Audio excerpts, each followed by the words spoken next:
नमस्कार दोस्तों, आज हम हिंदी व्याकरण का एक टॉपिक समास को लेकर आए हैं। तो ध्यान से देखिए। समास का अर्थ है संक्षिप्तीकरण। संक्षिप्तीकरण का मतलब होता है बड़ी चीज़ को छोटा करना।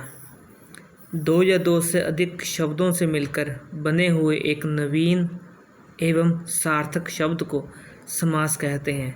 नवीन मतलब नया शब्द और सार्थक का मतलब होता है जिसका कोई अर्थ निकले। ऐसे शब्दों से मिलकर एक नया शब्द बनेगा वो होता है समास।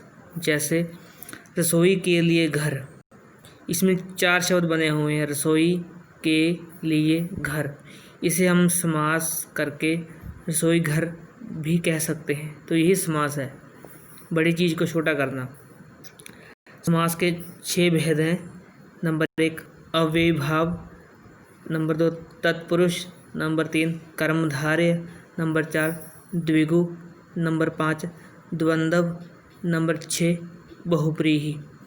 पहला अव्ययी भाव, जिस समास का पहला पद प्रधान हो और वह अव्यय हो। अव्यय मतलब जो शब्द सेम रहते हैं, नहीं बदलते, उसे अव्ययी भाव समास कहते हैं।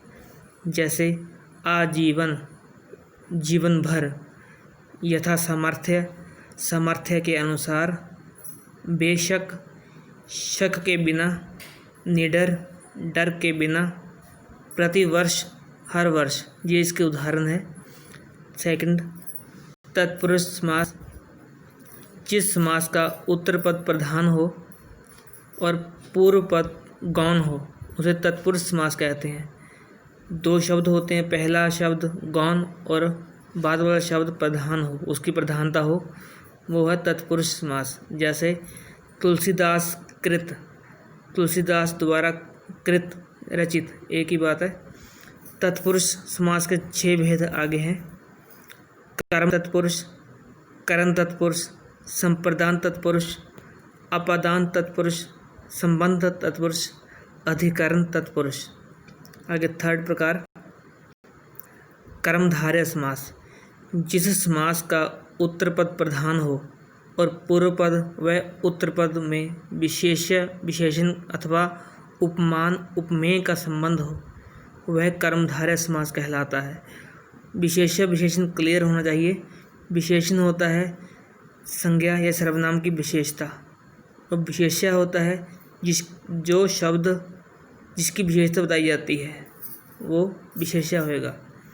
जैसे चंद्रकमल, चंद्रमुख, चंद्र जैसा मुख, चंद्रकमल, चंद्र जैसा कमल, कमल नयन, कमल के समान नयन।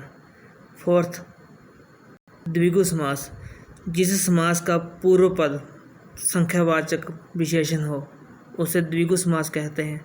कहने का मतलब पहला शब्द है जो संख्या में हो, संख्या लिखी हो 1 2 3 4 5, इससे समूह अथवा समाहार का बोध होता है। ये इकट्ठ का बोध करवाएगा, समूह का। जैसे दोपहर, इसमें संख्या लिखी हुई है 2, पहर, 2 पहरों का समाहार, 2 पहरों का समूह, दोपहर। त्रिलोक, 3 लोकों का समूह या 3 लोकों का समाहार, ये उसका उदाहरण है। आगे फिफ्थ द्वंद्व समास, जिस समास के दोनों पद प्रधान होते हैं, दोनों शब्दों की प्रधानता रहेगी तथा विग्रह करने पर उसमें और, अथवा, या, एवं लगता है, वह द्वंद्व समास कहलाता है। जैसे पाप पुण्य, पाप और पुण्य, यहाँ पर और शब्द लग गया तो ये पाप और पुण्य हो गया। अन्न जल, अन्न और जल, ये इसका उदाहरण है। लास्ट बहुव्रीहि समास, जिस समास के दोनों पद अप्रधान हो। अप्रधान का मतलब दोनों की प्रधानता न हो, ना तो पहले की प्रधानता ना दूसरे की, किसी अन्य शब्द की ही प्रधानता रहे। समस्त पद के अर्थ के अतिरिक्त कोई सांकेतिक अर्थ प्रधान हो, कोई अन्य अर्थ की प्रधानता बताई जाए, उसे बहुव्रीहि समास कहते हैं।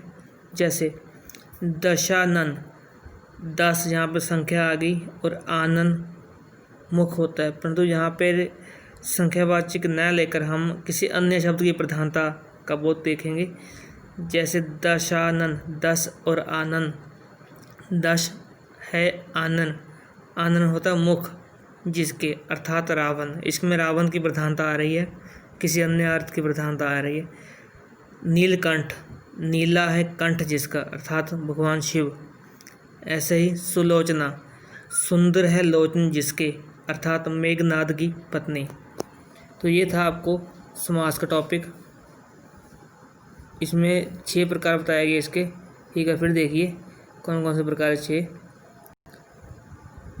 अव्ययभाव समास, तत्पुरुष समास, कर्मधारय, द्विगु, द्वंद्व, बहुव्रीहि।